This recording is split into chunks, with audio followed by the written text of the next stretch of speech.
அறிவே மனம் உங்கள் உளவியல் சகோதரி எம்எஸ்கே பிரியா. இப்போ ஒரு குறிப்பிட்ட ஏஜுக்கு அப்புறம் பார்த்தீங்கன்னா கண்ணு பார்வையில் பல வித்தியாசங்கள் வருது.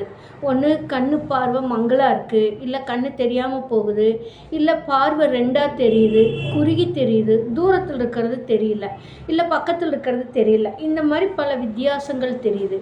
அதே மாதிரி தான் அறிவு பாதையிலும் பல வித்தியாசங்கள் தெரியும். உங்களுடைய வயது ஆக ஆக உங்களுடைய அறிவு பாதையில் பல சங்கடங்கள், வேதனைகள், வருத்தங்கள், குழப்பங்கள், முடிவு எடுப்பதில் பல சிக்கல்கள் கூட வரும்.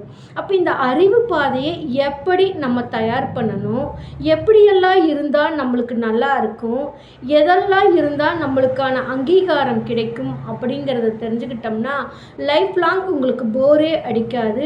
பல வளர்ச்சிகளை நீங்கள் தேடி போக முடியும். அப்போ அறிவு எல்லாத்துக்கும் இருக்குது. அது ஏஜாக அதை முறைப்படுத்தணும். பழைய அறிவில் செயல்பட்டோம்னா தான் நம்ம நிறைய இடங்களில் தோல்வி அடைகிறோம். உங்களுடைய அனுபவத்திற்கும் உங்களுடைய வார்த்தைகளுக்கும் மதிப்பீடு இல்லாமல் போயிடுது. அப்போ அறிவை எப்படி புதுப்பிக்கிறது? இது எங்கே போய் கிடைக்கும்? காசு கொடுத்தா கிடைக்குமா? படித்தா வருமா? மோட்டிவேஷன் கேட்டால் வருமா? இயற்கை சார்ந்து போனால் வருமா? பல நம்பிக்கை சார்ந்து போனால் வருமா? இப்படி பல கேள்விகள் தெரியாமல், அதுக்கான விடைகள் தெரியாமல் பல இடத்துல போய் சிக்கிட்டு தன் பேச்சுக்கு மதிப்பீடு கிடைக்கலன்னு சொல்லி கூனி குறுகி தன்னைத்தானே வேதனைப்படுத்தி கொள்ளக்கூடிய சூழலுக்கு நீங்கள் தள்ளப்படக்கூடிய நிலைக்கு தள்ளப்படுறீங்க.